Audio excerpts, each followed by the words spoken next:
Bonjour à tous, bonjour à vous, bienvenue ce matin sur Equinox Télévision, bienvenue sur 10-12 le Zénith, mesdames et messieurs. Plaisir à partager cette tranche d'antenne avec vous, comme c'est le cas de lundi à vendredi.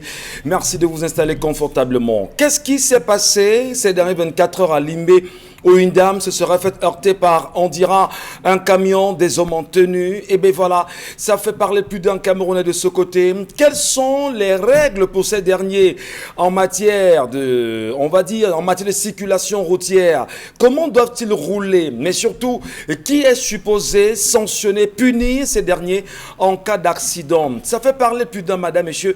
Bienvenue à tous. Autre sujet, pas de monde qui interpelle les Camerounais, mais surtout faire réagir la toile depuis au moins 4 jours déjà. C'est la sortie d'Henri Ayébéa ici. Serait-il devenu, on va dire, l'homme le plus détesté du Cameroun après avoir proposé à Paul Biya de se représenter en 2025 à la magistrature suprême? Et parlons d'ailleurs de Henri Ayébéa ici. Que se passe-t-il exactement au MINCAF aujourd'hui?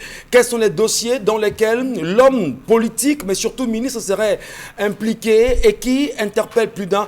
Madame, messieurs, le regard de Jean-Michel Lynch, député de la nation, a été extrêmement sévère à son endroit. On dira réaction absolument à lire, mais surtout à entendre. On le dit encore, les populations de Bodjongo depuis quelques jours vivent dans la peur, se demandant comment doivent-ils respecter une injonction de la justice qui demande à une cinquantaine de personnes vivant dans des maisons de libérer un espace terrien d'un peu plus de 6000 mètres carrés, et soit 16 000 hectares, beaucoup plus, puisque le dossier le redonne dans ce sens-là. Ça fait bien sûr parler plus d'un. Et hier, sur ce plateau, nous interpellions par la voix de Charlemagne Batchou, bien sûr, les autorités administratives à voir un peu plus justement à s'ouvrir à cette situation de ce côté, mais surtout à éviter les tensions qui sont en préparation de ce côté à Bodjongo, madame, monsieur, à Bonabéry. En compagnie bien sûr de la grande équipe ce matin, Charlemagne Batchou, Bonbon Bengan Kandje, Dominique Audrey Oyengelek et Isabelle Carozopet. Ensemble unis pour la plus belle des missions qui est de vous servir. Merci à tous, merci à vous. Installez-vous confortablement. Charlemagne Batchou, bonjour, bienvenue ce matin. Bonjour Monsieur Michel Ngachou, bonjour à tous les téléspectateurs, bonjour au gouverneur de la région de Littoral. Monsieur Iva Dibois, vous avez entre les mains un dossier brûlant. Monsieur le préfet Benjamin Boutou, vous avez entre les mains un dossier brûlant. Les populations de Bodjongo, 50 familles. Hier, les gars sont passés leur annoncer qu'ils doivent dormir désormais avec leurs valises. À tout moment, on viendra casser dans la nuit. Que faites-vous, messieurs les responsables, messieurs les autorités administratives? Va-t-on continuer à organiser des déguerpissements comme ça? N'y a-t-il aucune possibilité d'arrangement à l'amiable? De gestion, même en cas de trouble? Non, messieurs les autorités, s'il vous plaît. C'est des personnes, c'est des parents de famille. Les enfants fréquentent là dans ces écoles tout autour. On casse, ils iront où? Où iront-ils, Charlemagne Batchou? Merci infiniment. On comprend bien évidemment l'humeur que vous portez ce matin d'entrée de jeu. Bonbon Bengan Kandje, bonjour, bienvenue ce matin. Bonjour Monsieur Ngachou Numba, bonjour à vous chers téléspectateurs. 61 ans, on assassinait Félix Roland Moumié, président de l'Union des populations de Cameroun, par un faux journaliste français, Bethel William, pour un empoisonnement au thallium qu'il a subi 2 semaines avant. Donc aujourd'hui, gloire à toi Félix Roland Moumié. Si tu avais été président de Cameroun, on n'en serait pas là. Les autorités administratives coloniales n'auraient sûrement pas eu le même comportement qu'aujourd'hui. Vous avez été plus proche des populations. Et c'est d'ailleurs là-bas, à Bodjongo, que vous avez fait signer en 1954 la proclamation commune pour la fin du régime de tutelle. Pour vous, le Cameroun devait être indépendant au plus tard le 13 décembre 1956. Ça correspondait à 10 ans de la signature des accords de tutelle. Voilà. Cet environnement, aujourd'hui, est bâillonné. Ces populations que vous avez accueillies à l'époque, et avec vos compères, soyez là-bas en paix. Merci. Voilà. Merci beaucoup, mon Bengan Kanji. Eh bien, Isabelle Carozopet, bonjour à vous, madame, bienvenue.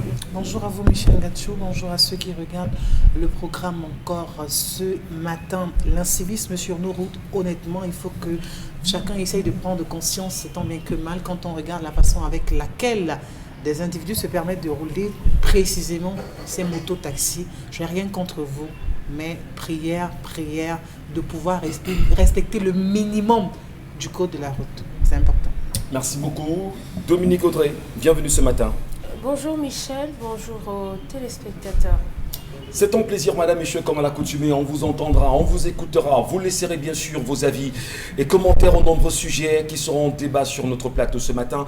Et tout de suite, allons prendre l'histoire que nous restitue Dominique Audrey Oyengelek. L'histoire de ce matin, c'est le cas de cette femme qui nous écrit pour nous dire que je suis une femme de 48 ans, maman de 3 enfants, dont mon premier fils a 19 ans. Je l'ai eu en 2002 avec un homme marié. Pour être sincère, j'étais dans une relation adultérine avec un homme dont je savais marier et par souci de ne pas le perdre, j'ai décidé de lui imposer un enfant, comme on dit dans notre jargon, je l'ai piégé. Quand je lui avais annoncé ma grossesse, lui qui m'avait préalablement interdit de lui faire un enfant de peur de briser son foyer, a pris la poudre d'escampette. Sauf que 14 ans après, il n'avait pas fait signe de vie. Jusqu'à il y a 5 ans où il est réapparu et pour le bien de l'enfant, on l'a tous réintégré et il a commencé à remplir son rôle de père. Il payait tout pour l'enfant, y compris les répétiteurs privés qui venaient s'occuper de l'enfant, au point où celui-ci a eu un bac avec une mention très bien. Mon fils, souhaitant être expert comptable plus tard, son papa l'a inscrit dans une haute école de commerce ici à l'étranger où on vit et la pension c'est presque 20 000 € l'année. Entretenant de très belles relations avec le papa de l'enfant cette fois-ci, il nous a fait venir au Cameroun. Il y a 2 ans pour présenter l'enfant à sa famille. Malgré que sa famille nous a accueillis très froidement, on n'a plus jamais cherché à avoir les nouvelles de l'enfant depuis. Étant très nanti financièrement et propriétaire de plusieurs immeubles au Cameroun, il nous a amenés à Yaoundé avec l'enfant dans l'un de ces immeubles en construction et il m'a dit devant mon fils que s'il n'était pas là un jour, cet immeuble devrait lui revenir de droit. Mais comme le destin a fait les choses, 3 mois après la présentation de cet immeuble-là, le papa de mon fils décède et nous sommes venus au Cameroun dans l'anonymat pour assister à ses obsèques avec sa femme et ses autres enfants sans toutefois se présenter. J'ai demandé à mon fils d'être là simplement pour respecter la mémoire de son père. Sachant qu'il m'avait dit quelques années après la cérémonie, nous sommes rentrés et je me suis dit qu'il y avait quelque chose, que s'il y avait véritablement quelque chose, le notaire devait nous contacter et exactement, le notaire nous a appelés pour nous dire qu'on devait venir au Cameroun pour assister à la lecture du testament et que ma présence était capitale. Je lui ai demandé si l'épouse du défunt était au courant qu'il devait avoir une autre personne. Il lui a dit non et je lui ai dit que c'était mieux pour nous de ne pas être là pour éviter les conflits et que ce qu'on devait donner à l'enfant, qu'on lui fasse simplement parvenir les papiers. Elle dit qu'elle a attendu en vain que le notaire puisse la recontacter, mais rien, il n'a plus fait signe. Elle appelle lui-même pour savoir où est-ce qu'il en était. Le notaire lui fait savoir que non, il s'était trompé, il n'y avait rien pour eux, donc ça ne servait plus à rien qu'elle se présente. Elle décide de venir au Cameroun. Elle est allée au bureau du notaire, celui-ci a refusé de la recevoir et elle est même allée jusqu'à rencontrer les grands-parents de l'enfant pour lui expliquer que voilà, votre fils avant de mourir a donné un immeuble à son fils qu'on a eu à l'étranger. Et la famille lui a dit non, si vous avez quelque chose à gérer, allez voir avec l'épouse du monsieur. Elle a pris le courage et elle allait voir la femme du défunt et elle dit que on l'a traité de tous les noms, d'oiseaux, voleuse de mari, gâteuse de foyer, traité son fils de bâtard et on les a chassés comme des malpropres. Et elle est partie de là avec son fils qui était en train de pleurer. Elle a essayé d'intenter une action du côté de l'étranger, mais on lui fait savoir que votre mari est venu ici en l'étranger en se présentant comme un Ivoirien et malheureusement tout ce qu'il a ici à l'étranger vous ne pouvez pas avoir accès. L'enfant est reconnu mais ce n'est qu'au Cameroun qu'il a les biens. Elle voudrait savoir... Donc il a quand même des biens à l'étranger. Oui, il en a. Il en a. Donc, je voudrais savoir par vos conseils s'il y a autre chose que je puisse faire pour donner à mon fils ce qui lui revient de droit parce que c'était la volonté de son père. Il est en 2e année dans cette école et moi, je n'ai pas les moyens de payer cette formation et il doit achever les 5 ans pour obtenir son diplôme. La location de l'immeuble pouvait aider à payer les études. Donc voilà, la femme du père de mon fils nous chasse.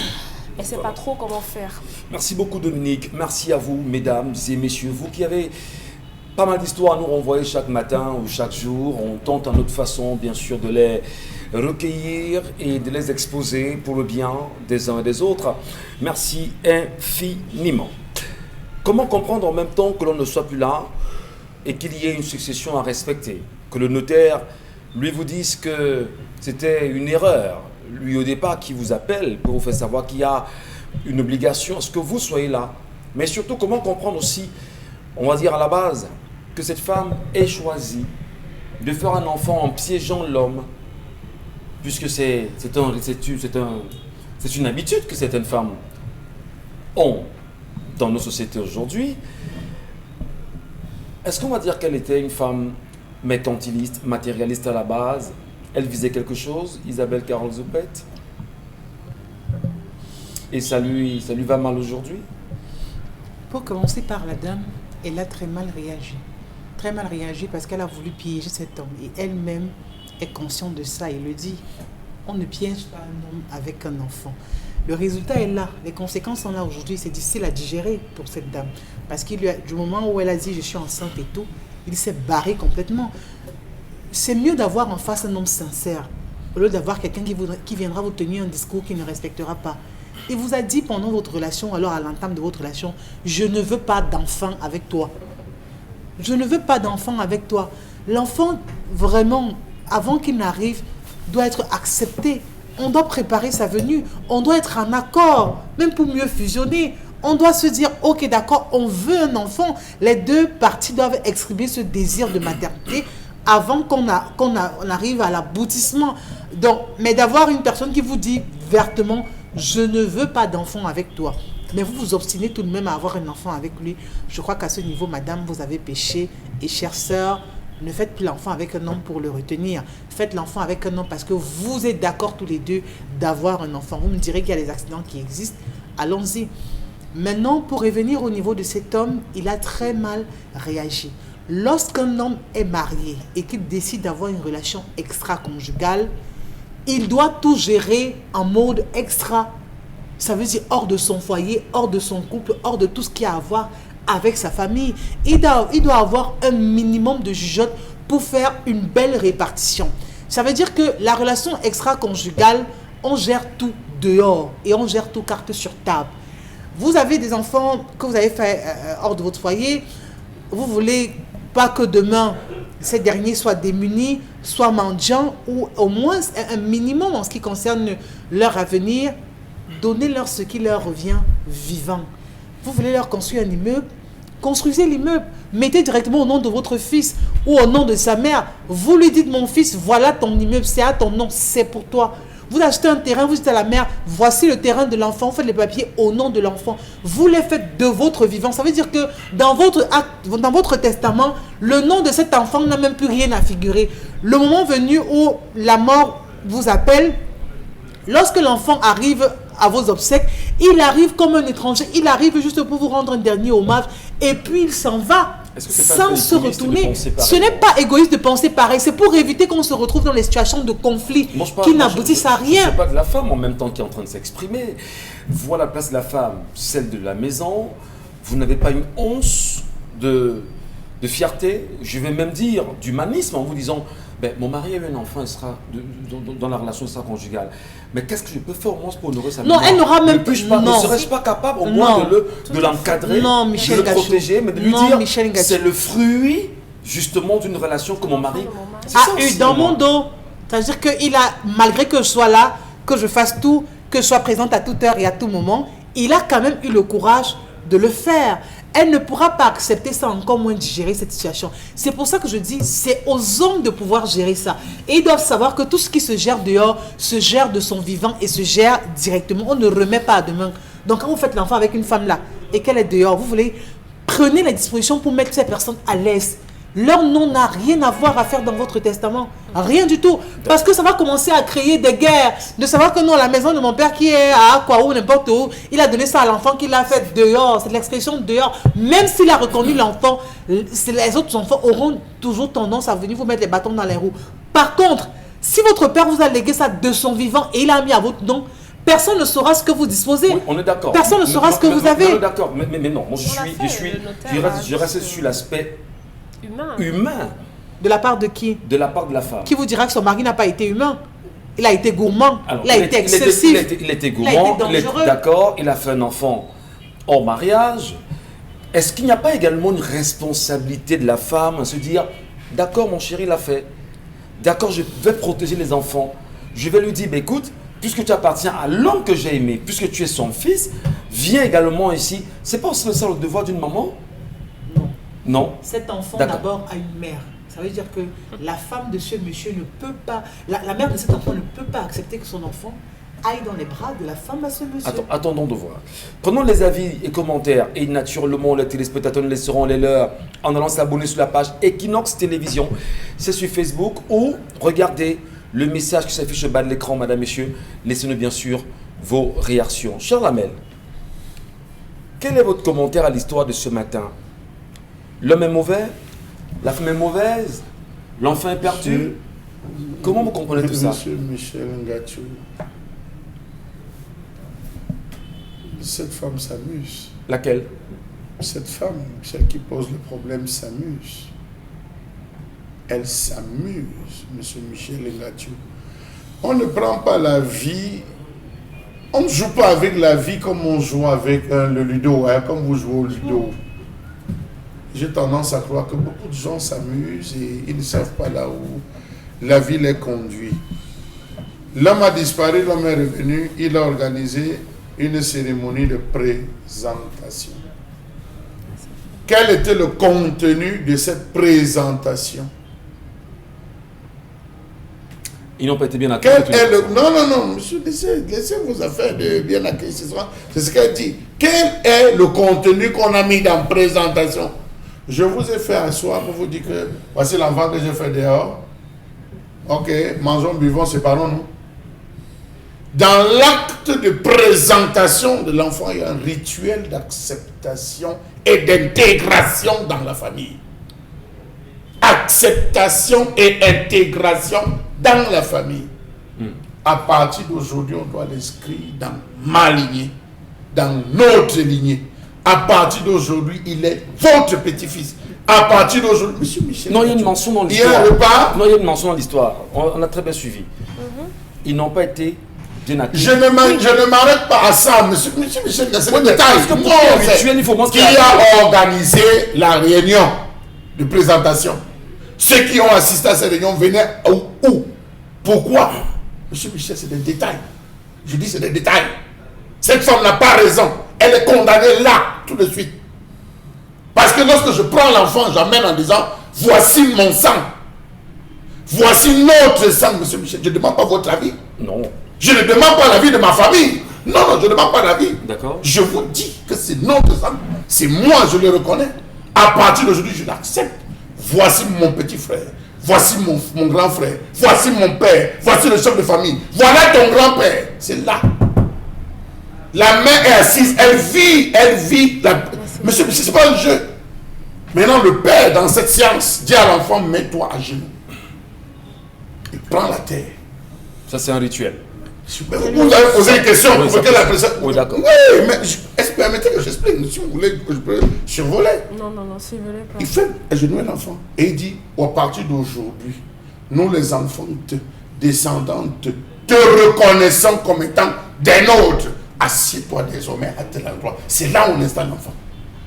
Si c'est devenu occidentalisé, elle ne connaît rien. Elle n'a pas joué le jeu. Deuxième chose, à l'enterrement, pendant qu'on enterre, on dit aux enfants, montez, enterrez votre père.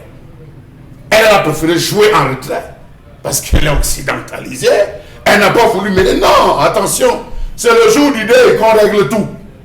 C'est le jour du deuil qu'on règle tout, ça ne dort pas. Mais ça se paye cash. La famille au moins c'est au courant de ce que l'enfant existe. C'est pour ça que je suis parti de la présentation. Je suis parti de la présentation. Si c'était bien passé. Si c'était bien passé, au deuil, c'est là, c'est le chef de famille qui dit, hey, monsieur, toi là, viens ici. La femme va ouvrir la honte, tais-toi. Tu n'as rien à dire ici. Celui à qui tu pouvais parler, le voici. Désormais, c'est nous. Enterrez votre père. Lorsqu'on a fini, la lecture du testament, on lui dit, viens. Elle dit, je ne viens pas. C'est elle qui dit, je ne viens pas. Non, on préfère que vous envoyez une autre part. Arrêtez ça. Merci beaucoup, Charlemagne Bachou. C'est ça. Qu'elle oublie. Voilà. Qu'elle oublie, mais qu'elle sache que cet enfant deviendra la pierre angulaire de cette famille.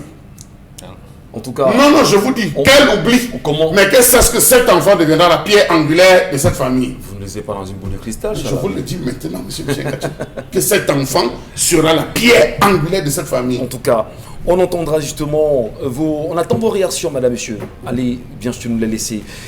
Je redonne d'abord la parole à Dominique Audin. On revient, parce que Mbombo Mbengan va justement sanctionner.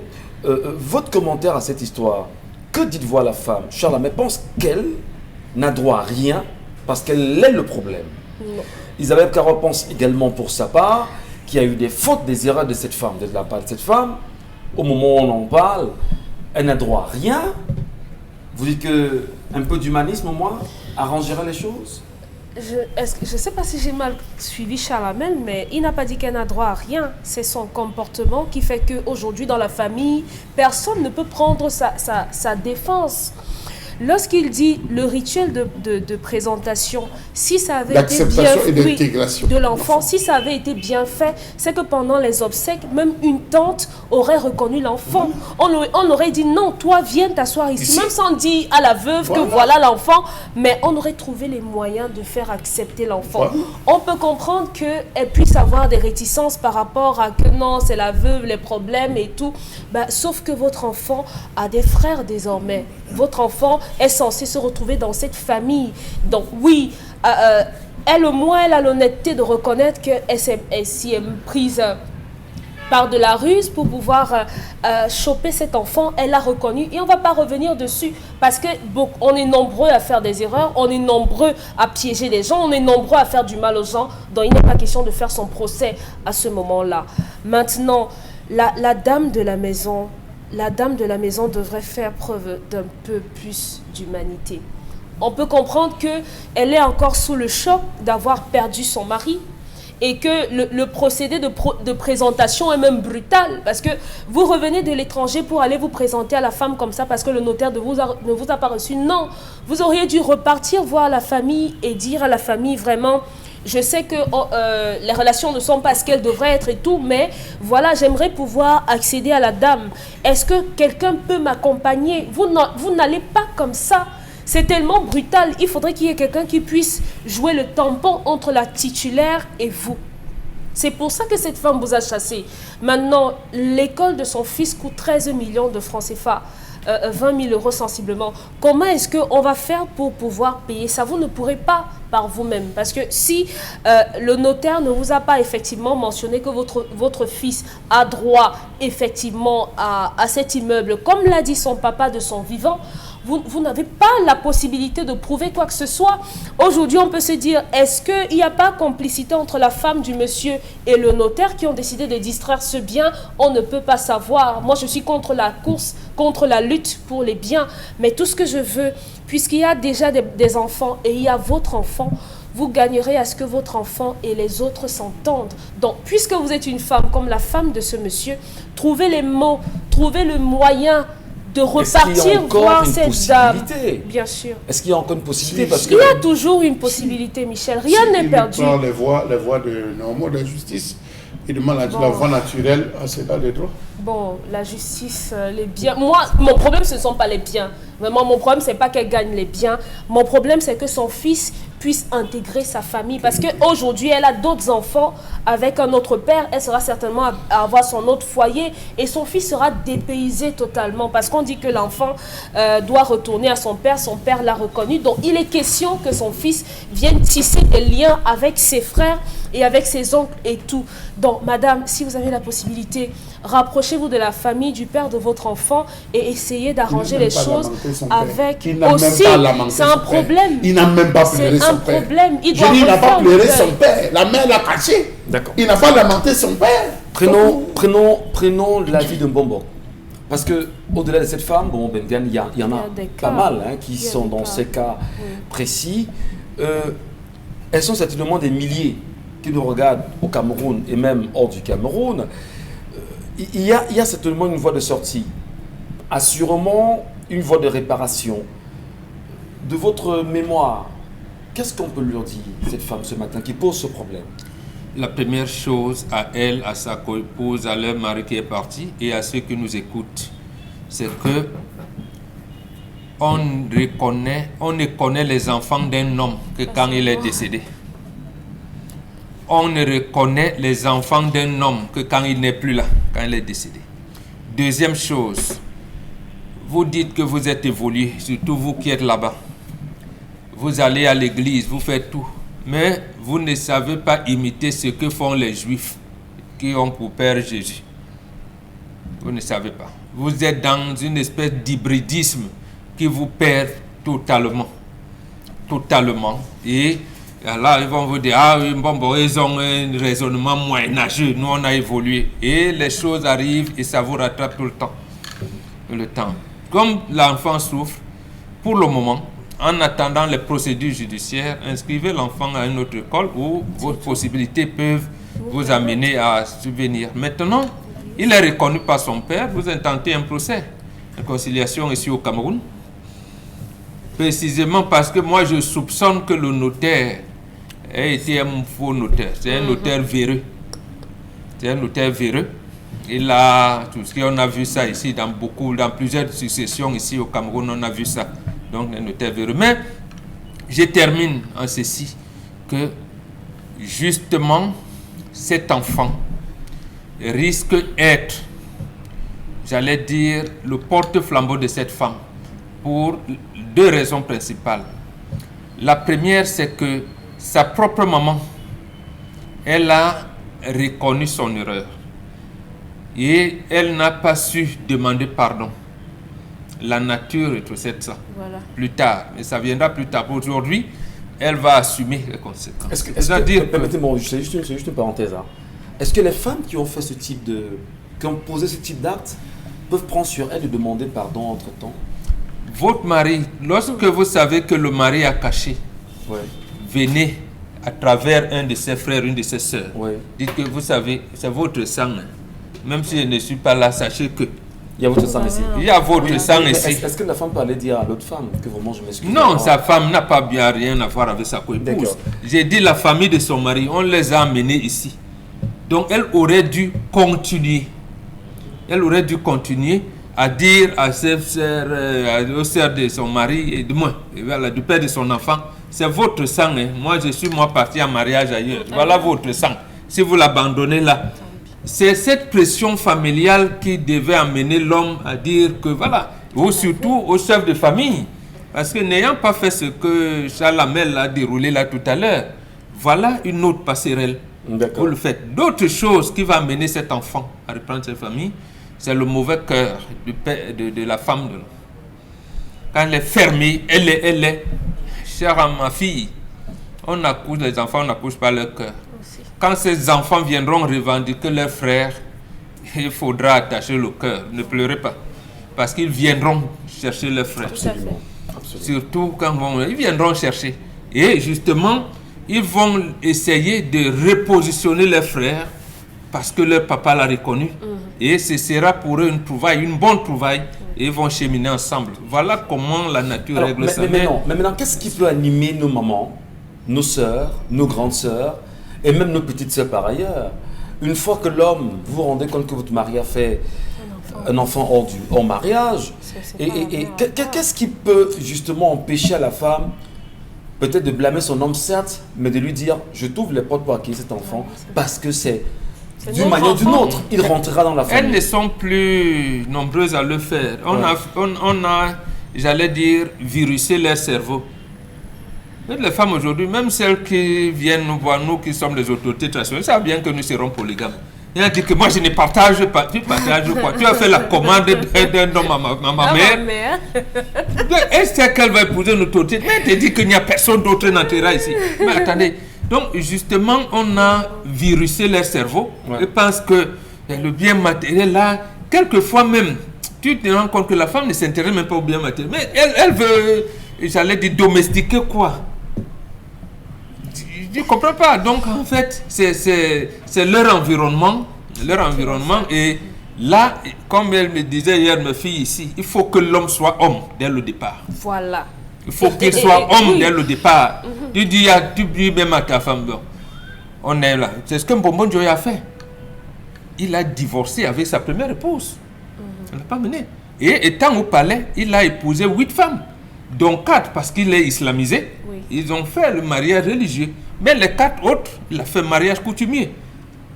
Il a dit, papa, moi je ne savais pas que j'allais succéder à mon père, mais comme il en est ainsi, bon, toi tu n'es pas ici, voilà ce que prévoit les tests. Il faut être homme dès le départ et ça résout ces problèmes-là. Merci beaucoup, et Mohamed. être homme, Michel, c'est pouvoir assumer. Lorsque vous faites ce genre d'erreur, on ne va pas dire erreur, lorsque vous avez ce genre d'égarement qui porte des fruits, trouvez le moment et le moyen de prévenir vos femmes que voilà, j'ai eu un moment de faiblesse, j'ai eu un moment d'égarement et ça a porté des fruits. Ce qui fait que même si votre femme se fâche à votre décès, elle saura quand même que mon mari avait un enfant quelque part qui peut arriver à la maison à tout moment et non les rabrouer comme ça. Mais quelle est la garantie qu'il arrivera à la maison et sera bien accueilli? Michel Ngachou, la procédure en elle-même est fausse, raison pour laquelle on se retrouve avec des faux résultats.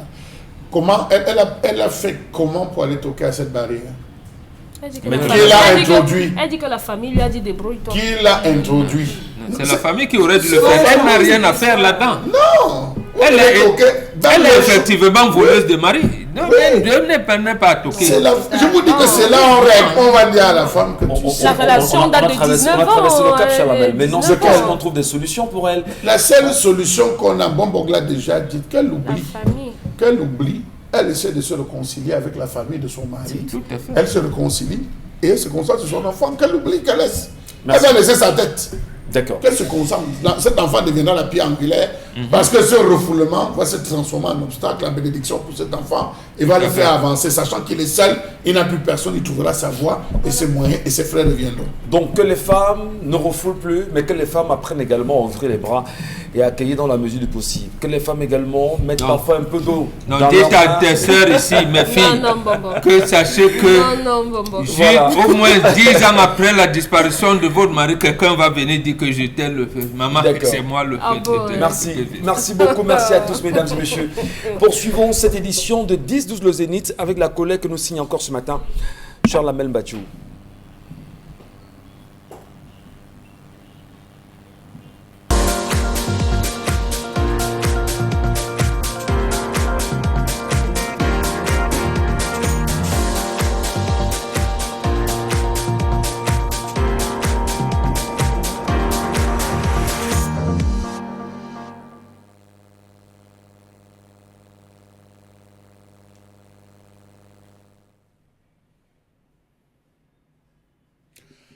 Je m'interroge ce jour sur la question de l'irrégularité de plus de la moitié du personnel de l'ambassade du Cameroun à Washington.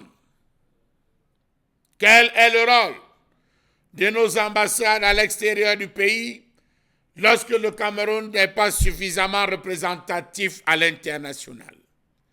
Quel est le suivi que le ministère ou le ministre des Relations extérieures a avec l'ensemble des ambassades? Est-ce qu'il suit l'évolution? Est-ce qu'il suit les activités? Est-ce qu'il se penche sur les dossiers les plus brûlants? Quelles sont les stratégies mises en place par nos représentants diplomatiques afin de promouvoir les relations amicales et coopération entre les différents États? Pouvez-vous nous expliquer comment est-ce que nos différentes ambassades fonctionnent sur tous les plans économique, culturel, scientifique?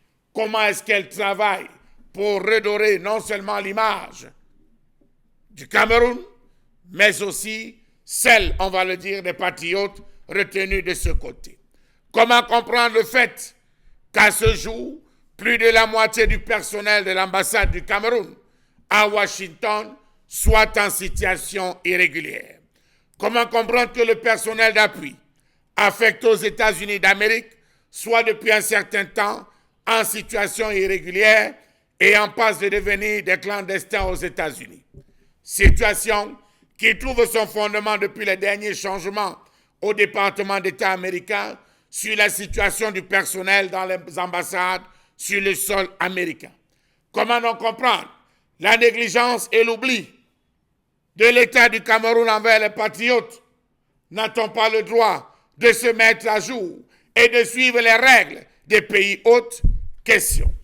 Est-ce que le gouvernement de Yaoundé sait qu'ils n'ont plus de 5 ans, point final, et ils n'ont plus de 5 ans à mettre sur la terre, sur les terres américaines, et beaucoup ont déjà traversé cette période partant de la tête jusqu'au sommet, jusqu'à la base.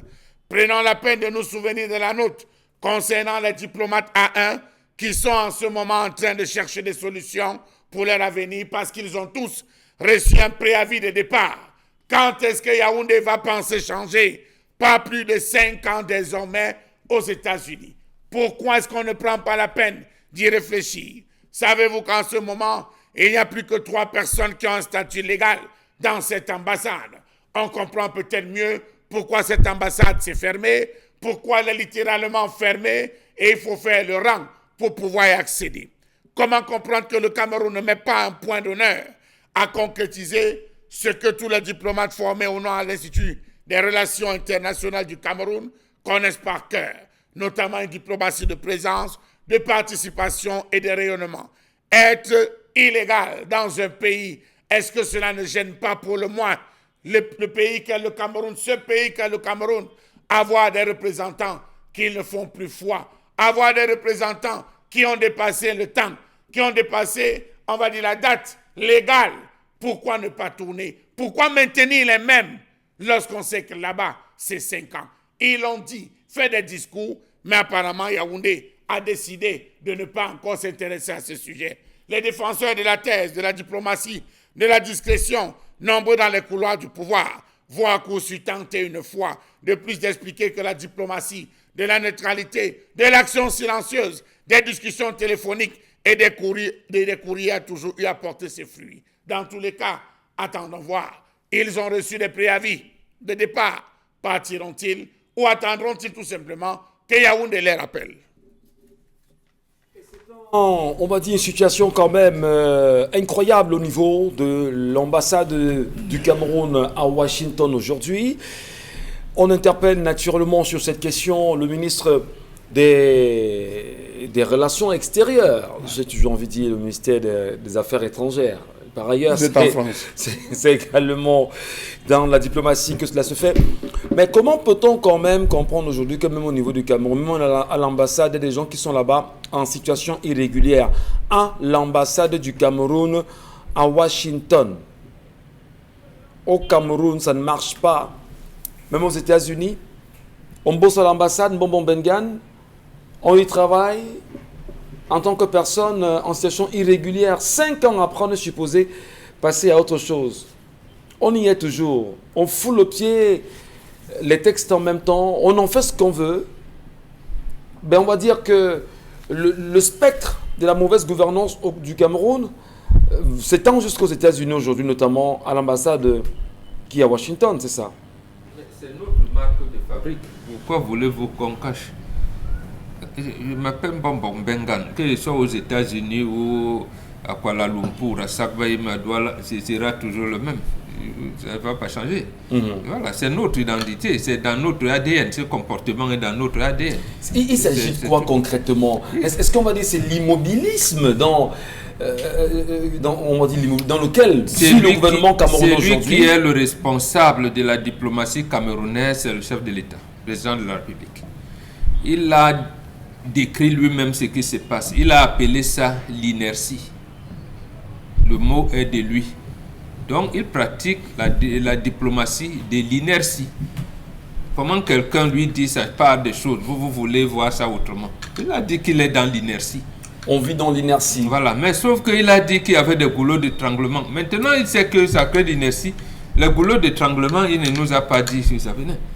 En fait, il a dit des membres du gouvernement. Mais la diplomatie camerounaise, le chef de l'État a comme conseiller le ministre en charge des relations extérieures. Oui. C'est son conseiller en diplomatie. Mais ce n'est pas le ministre des relations extérieures qui prend les positions. Parce qu'il y en a un qui avait essayé de le prendre parce qu'il s'était mélangé les pédales à l'époque de Glorieuse Mémoire. Lui et moi, on a eu à discuter plusieurs fois. William était Kimbouma quand il était dirigé à la Croix-Rouge. Après, il me disait, oui, toi aussi, tu aimes trop rappeler les choses. Je dis oui, c'est parce que, comme vous avez encadré Paul Biya quand il venait de France, vous pensez, il vous a nommé ministre des Affaires étrangères. À l'époque, on parlait des Affaires étrangères. Vous avez pensé que vous pouvez. Il dit que oui, mais moi-même, c'est vrai. Quelquefois, je perdais les pédales. Mais il ne fait jamais des choses avec célérité. Voilà, il était Kimbouma, mais il l'a dit plusieurs fois. Je pense qu'il a confié ça à beaucoup d'autres personnes. Les frères, il me dit, les relations diplomatiques avec Israël, c'était moi.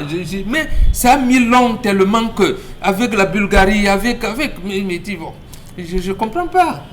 Vous l'envoyez un tel, vous le relancez, vous avez l'impression qu'il ne comprend pas. Bon, c'est un peu ça. Le chef de l'État a créé lui-même la diplomatie de l'inertie, là où les autres créent la diplomatie de présence. On a donc une mauvaise diplomatie aujourd'hui.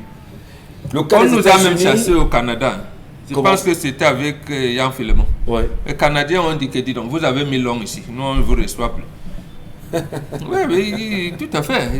Parce que Yann Philemon a mis tellement long au commissaire du Cameroun au Canada, on l'avait oublié. Paul Pondy, un ancien commissaire divisionnaire qui est ambassadeur aux États-Unis, à un moment, il a dit que le président de la République nous dit donc, je suis fatigué, je rentre, je ne peux plus. Avant d'être remplacé par M. Mendouka, il est revenu rester à Yaoundé et dit je ne travaille plus. Je suis fatigué. Donc, comment, là où il y a des gens, notamment, moi, je lui ai fait des propositions, M. le président de la République, notamment pour les 10 pays de la CEAC, dont les 6 pays de la CEMAC et la RDC, le Burundi, le Rwanda et l'Angola, oui. Pourquoi ils ne nommeraient pas les colonels retraités ou les généraux? Ça, c'est votre proposition? Oui, c'est ça. Parce qu'il faudrait, quand un colonel va à la retraite à 60 ans, on peut les utiliser avec la zone des trucs, mais ils ne connaissent pas ça. Maintenant, les lyriques formés des diplomates, il y en a au ministère des Relations extérieures qui sont là, ils tournent les pouces et tout. Les autres qui sont dans des diverses ambassades, ils sont fatigués. Voilà, même celui du Vatican, à peine on parle. Mais un pays comme les États-Unis, une fédération d'une cinquantaine de pays, dont les États-Unis d'Afrique, c'est comme toute l'Afrique entière. Et vous oubliez que vous devez renouveler le personnel diplomatique. Je comprends pas. Ça, c'est bien dommage. Oubliez bien évidemment de renouveler le personnel diplomatique au niveau de l'ambassade du Cameroun à Washington. On dira peut-être aussi oublier de repenser au gouvernement camerounais qui est là depuis un bon moment. Inertie, bon, Bengan l'a très bien dit, immobilisme, on peut penser, est-ce que c'est fait à dessein? Assurément, on peut bien y penser, Dominique Odo Yengelek. C'est fait à dessein, assurément. Qu'est-ce qu'on gagnerait justement à vivre dans ce climat? Que gagne le chef de l'État à maintenir ces personnes à ces postes en situation irrégulière dans ces ambassades-là? Je pose la question bêtement. C'est compliqué. Votre avis? C'est compliqué. Vous savez qu'il y a des postes où on envoie des gens parce qu'il faut envoyer. Parfois, il faut remercier des gens qui nous ont rendu service, qui ont été loyaux, qui ont été valables et tout. Voilà, on les envoie là-bas et on les oublie. C'est pas comme si c'est un poste où on doit, en principe, on devrait avoir des comptes rendus, des rapports sur la situation des Camerounais vivant aux États-Unis là-bas. On devrait avoir des rapports constants de savoir que voilà, on a tel nombre de Camerounais ici, il y a tel nombre qui sont malades, il y a tel nombre qui traversent telle situation, il y a tel qui sont poursuivis en justice, il y a. Bah, sauf que ici, lorsque vous essayez de compter le nombre d'ambassadeurs que le Cameroun a eu aux États-Unis, vous voyez que c'est un nombre tellement réduit. Et lorsque vous lisez ce communiqué marquant qui donne le délai désormais, vous vous rendez compte qu'avant d'y arriver, il mentionne que logiquement, on s'attend à ce que lorsqu'on envoie un ambassadeur, c'est pour une période régulière, Ouais. une période alternée. Une durée, oui. Donc on s'est dit que oui, logiquement, ce sont des gens normalement constitués. Ils savent que si on envoie quelqu'un, c'est pour une période donnée et logiquement, on va alterner. Mais on s'est rendu compte que, puisqu'on ne dit rien, on peut trouver des gens qui font de 1992 comme ça à 2008, tellement d'années, on a l'impression qu'on a oublié ces gens. Aujourd'hui, on est oublié de limiter le nombre de mandats. Et après ça, on va vous dire que ces personnes, ils devraient faire 3 ans avant de revenir aux États-Unis. Ils ne pourraient se représenter. Oui, mais qu'est-ce qui empêche justement ce personnel de se dire, d'accord, moi je ne suis plus valide. Je quitte d'abord, au moins pour alerter le ministère en charge des relations extérieures. Eux, ils quittent. Attendez, lorsqu'il a nommé lui-même l'actuel délégué de la sécurité nationale, qui était ambassadeur en Espagne, il a oublié de le remplacer. C'est lui qui l'a nommé, non? Effectivement. Comment pour moi il pensait qu'il oublie de le remplacer? Il faut que le ministre des Relations extérieures lui rappelle que non, Excellence, vous avez nommé Barganguélé, il y a un poste vacant à Madrid. Non mais attendez, donc en spécial Barganguélé, le nommé, c'est bien qu'il y a pour rester un poste vacant à Madrid. D'accord. Dominique Bouchouté. Donc, vous voyez que ici, tout est savamment pensé. Ce à quoi on va s'attendre prochainement, dans les prochains jours, c'est qu'on leur demande de libérer le plancher. S'ils sont arrivés à date, on va leur demander tout simplement et tout bonnement de partir. Donc, puisqu'ils attendent encore, ils vont faire les derniers achats avant de rentrer. Donc, Est-ce qu'on peut comprendre justement la mauvaise gestion du personnel, je veux dire, des compatriotes camerounais qui sont à l'étranger, notamment aux États-Unis, à travers notre ambassade, à travers notre représentation diplomatique Isabelle Garozopet, dire en même temps que ça peut se comprendre aujourd'hui, les nombreuses plaintes ressassées, engagées par nos compatriotes qui sont aux États-Unis aujourd'hui, avec un personnel qui également est up-to-date, va-t-on dire. Comment on peut expliquer le fait que le personnel d'une ambassade soit en situation irrégulière? C'est extrêmement grave. Parce que ce qui va se passer, ou alors la suite logique, c'est que ces derniers vont devenir des clandestins. Mais comment vous pouvez arriver à un point où vous êtes devenu clandestin, où à tout moment, on peut décider de ce que on vous rapatrie ou pas? Ça veut dire que vous êtes arrivé fortuitement là. Vous vous retrouvez dans une ambassade, vous n'êtes pas en situation régulière, vous vous retrouvez maintenant à être clandestin, à ne plus marcher normalement parce que vous n'êtes pas en situation régulière. Mais on se moque de qui? C'est l'image. On parle quand même d'une ambassade. L'ambassade qui représente le Cameroun. Et quand nous-mêmes qui sommes dans l'ambassade, nous sommes en situation irrégulière, ça veut donc dire qu'on a même à peine à servir ceux qui viennent et qui ont besoin de nos services dans cette ambassade-là. Absolument. Non, ce n'est pas ça. C'est que tu es même jaloux de ceux qui veulent renouveler les Le passeport. alors que tes papiers Sont bloqués, l'autre vient te dire que non. tes papiers Vraiment, sont renouvelle périmés. les miens. Et renouvelle Toi-même, les tu n'en sors pas. L'autre vient te dire que renouvelle les miens. C'est par eux que ça devrait commencer. Parce que c'est eux qui servent ceux qui sont également là-bas. C'est-à-dire que le moindre pépin, la personne se dirige d'abord à l'ambassade. Parce que là-bas, c'est le meilleur refuge. Lorsque on est dans un pays étranger, l'ambassade est le meilleur refuge. Donc si nous-mêmes, on a la peine à se retrouver à l'ambassade parce que ceux qui sont à l'ambassade ne sont même plus crédibles. Ils n'ont même plus habilité à servir les autres. Parce que pour pouvoir les servir, il faut être en situation régulière. Ça veut donc dire qu'on comprend que l'impact est assez long et profond. Mais ce qu'on veut nous dire, c'est quoi? Qu'on n'est pas au courant de ça, qu'on ignore la situation, ou alors qu'on se fout des conséquences. Comment eux peuvent passer le temps à délivrer les papiers aux autres pour qu'ils soient à jour et eux-mêmes ne pas être à jour? Qu'est-ce qui coince? On comprend que à tous les niveaux, on a fauté. Et une fois encore, c'est le Cameroun qui se retrouve dans de ça drap où? Aux États-Unis. Non, mais quand même. Mais c'est quand même curieux, Isabelle Garozopet, c'est que au Cameroun, on se plaint. Au Cameroun, des passeports. Oui. Au Cameroun, on se plaint des passeports. Aux États-Unis, on se plaint notamment de ce que des compatriotes qui travaillent à la représentation diplomatique sont des sans-papiers là-bas, pour une bonne partie. Est-ce que Paul n'a pas fauté sur toute la ligne? Il a fauté sur toute la ligne parce que déjà ces passeports, si vous n'arrivez même pas à les avoir au Cameroun, c'est la procédure tellement longue et tout ce que ça entraîne. Vous êtes dans un pays étranger, on vous dit que le personnel de l'ambassade est en situation irrégulière. Vous allez donc vous tourner vers qui? Vous allez donc faire comment? Quand vous vous retrouvez de l'autre côté, vous commencez par où? Est-ce qu'on a toujours envie que les gens commencent à manifester, à faire grève, pour qu'on commence à se mobiliser ou appeler les ministres en charge de ça? Je crois pas qu'on a toujours besoin d'arriver au chaos pour cela. On sait que le 6 novembre prochain, notamment samedi, Paul Biya marquera ses 40 ans, bien sûr, de règne, jour pour jour. Qu'on en soit aujourd'hui dans une situation extrêmement difficile dans les représentations diplomatiques, va-t-on dire, Charles Amel Bachou, que c'est un bilan qui est un peu amer, inquisiteur, qui laisse, comment dire, je cherche le mot, un bilan amer quand même pour la diplomatie camerounaise, sous l'actualité, sous le régime de M. Paul Biya. Monsieur Michel Ngachou, c'est un scandale terrible. C'est une honte terrible.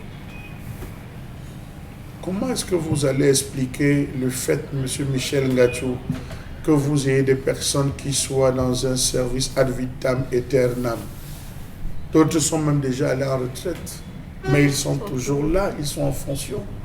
Comment vous expliquez que l'ambassade est reconnue dans une ambassade 3, maximum 4 personnes, mais que dans une ambassade, vous retrouvez 20 personnes, monsieur Michel Ngachou? 20 personnes se retrouvant dans une ambassade, 20 personnes dont on se pose même les questions de savoir, ils sont là pourquoi? Quand vous allez fouiller, c'est les neveux, c'est les nièces, c'est les cousins, c'est les petits-fils qui se retrouvent dans la structure et qui ont rang de personnel d'appui. Personnel d'appui, ils sont là depuis 10 ans, ils sont là depuis 15 ans. Qu'on ait fait et qu'on ait rappelé, martelé à l'ambassade que, messieurs, vous avez traversé les délais. Parmi votre personnel, il y a ceux qui sont sur cette terre depuis plus de 5 ans, bien vouloir libérer, qu'on vous rappelle chez vous.